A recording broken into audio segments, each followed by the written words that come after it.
Je m'appelle Roland Veil. J'ai effectué mon service militaire en 1960 sur le site nucléaire des explosions atomiques de Regan. La première explosion, c'était Gerboise Bleue.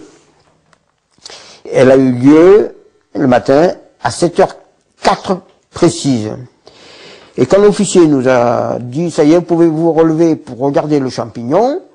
Alors là, c'était majestueux. Du blanc, c'est passé à toutes les couleurs qui peut exister, quoi. C'était spectaculaire. Et puis ce champignon qui montait, et qui le haut faisait comme un parapluie que vous ouvrez, il grossissait, il se gonflait. C'était un champignon. C'était merveilleux, c'était magnifique. Cette image de l'explosion, vous ne l'aviez encore jamais vue. À proximité du point zéro, il n'y avait plus de route, c'était tout fondu, c'était de la bouillie. On voyait la trace de la route, bon, il y avait du sable qui recouvrait un petit peu, et puis à la fin on voyait même plus de route. Quand plus on s'approchait, moins il y avait de route. Alors il a fallu laisser le véhicule à un moment donné et continuer à pied. Et c'était noir, le sable était noir, brûlé, calcifié. Et on ne savait pas. Alors, on s'est avancé parce qu'il fallait qu'on y aille vite, on avait des impératifs à respecter. Et plus on descendait, plus on s'enfonçait dans le sable. Moi, je me rappelle, je m'enfonçais dans le sable jusqu'au-dessus des genoux. Et il a fallu rester 5 minutes au cœur, au point zéro là, de la bombe, là où elle a explosé. 5 minutes, nous sommes restés là. Tous les travaux, tous les efforts déployés, la présence de 5000 hommes dans cette ville surgit au milieu des sables, n'a eu en définitive d'autre but que d'aboutir à cela. À cette expérimentation de la puissance destructive de la bombe.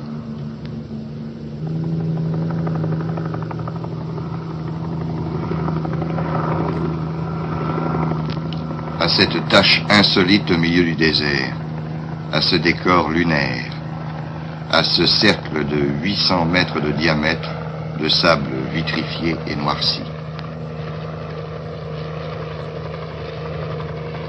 En repartant, nous avons trouvé des pièces de ferraille qui avaient fondu, qui étaient à plus de 1 kilomètre, plus de 2 kilomètres du point zéro, des blocs de ferraille qui tenaient la tour, qui ont été à moitié fondus, mais des gros blocs énormes. Hein.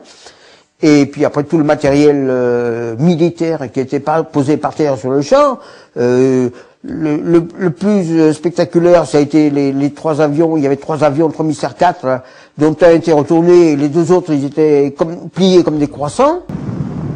Je pense que le respect de l'environnement ne devait pas les étouffer, vraiment. Quand on voit dans quel état c'est, bon, ben, c'est vrai que c'est peut-être une zone désertique, mais quand même, il y a un certain respect aussi. C'est à proximité, on voit des habitations. Dans le discours officiel, on a quitté le lieu en laissant tout en état. Il suffit de voir. Bon, bien sûr, de Paris, on peut pas venir voir ici ce qui se passe. Mais là, je pense que c'est utile de montrer, voilà, qu'est-ce qu'on a laissé derrière nous. On voit très bien que c'est une structure artificielle, c'est pas naturel, là. C'est du sable qui a été vitrifié par la chaleur de l'explosion et qui a incorporé des matières qui étaient contenues dans la bombe, c'est-à-dire que la matière première, c'est le plutonium, hein, qui est un radioélément extrêmement toxique. Lorsqu'il se brise, il peut y avoir des morceaux des fines poussières de plutonium qui sont quand même dangereuses au niveau de la santé. Vous savez, la moindre poussière de plutonium qui se fixe dans les muqueuses peut être un foyer cancéreux parce que ça rayonne des fois pendant 10 ans, 20 ans et disons ça détruit les cellules et provoque des cancers. Ça montre bien que c'est les particules quand même qui sont dangereuses. Hein. Ouais, là il a dépassé la dose. Voilà, 9. C'est du 9,99. On identifie bien où est le danger. Hein. C'est pas le sable et toute la zone, c'est vraiment ces pierres qui ont été vitrifiées par l'explosion et qui contiennent des éléments radioactifs éjectés. quand même, ça paraît démesuré. Pour 4 bombes, on a fait des souterrains pareils, avec tout probablement un confort. On voit dans certains tunnels la climatisation. De Gaulle disait que la bombe n'avait pas de prix. Donc là, on en a la démonstration, vraiment. Qu'est-ce qu'on faisait concrètement dans ces tunnels, dans ces bunkers? La bombe arrive en kit. En gros, c'est des éléments qui sont assemblés. Les éléments viennent séparément de France. Et donc, il y avait une opération quelques jours avant l'explosion. On assemblait les éléments pour, disons, sous forme de l'engin final à faire exploser, et ensuite on le transportait sur le champ de tir.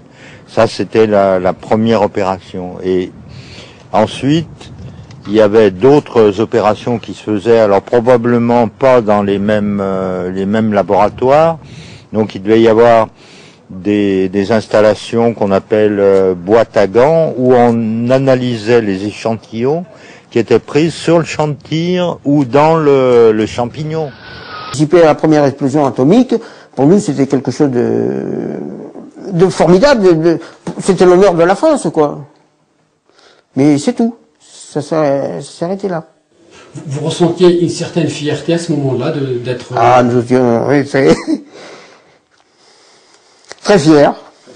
Et aujourd'hui? Très déçus.